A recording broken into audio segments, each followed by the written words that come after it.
نپردازه تو را افسانه میخواند.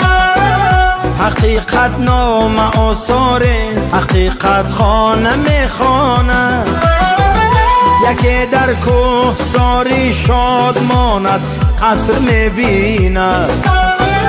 یکی کاشانه ای غم در بغل کاشانه میخواند. وطن ای جان، وطن ای دل، وطن ای سرزمین گل. بهشتی ما، بهشتی ما، بهشتی ما، بهشتی ما.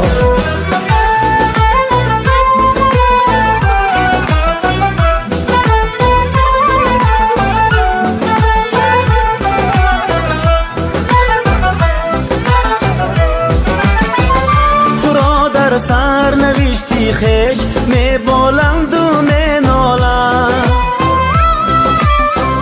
یکی آباد می سازد یکی ویران نمی خواند.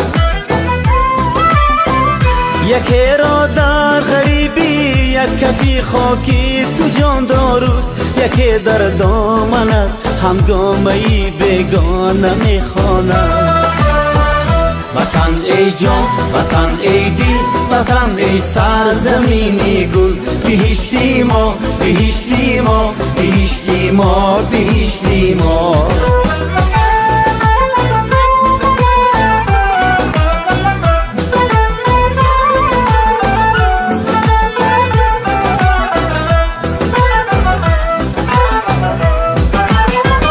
تو را مردی ره منزل به منزل میکند دنیا. هوس پیمانه یک گردشی پیمانه میخواند. حبیب می سرایت شاه بیتی شاه راحت را.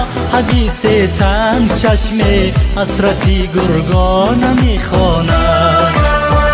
وطن ای جان، وطن ای دل، وطن ای سرزمین گل. بهشتی ما، بهشتی ما، بهشتی ما، بهشتی ما.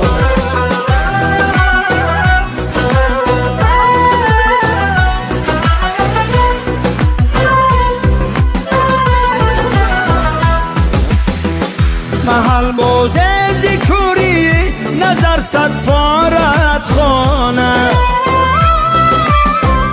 جهان سازه ز هستی گوهری یک دانه میخواند. تو اما با همه یک مادر هستی یک وطن هستی که هرچی آید از فرزندها شکرانه میخواند. وطن ای جان، وطن ای دل، وطن ای سرزمین گل. بهشتی ما، بهشتی ما، بهشتی ما، بهشتی ما، بهشتی ما، بهشتی ما، بهشتی ما، بهشتی ما.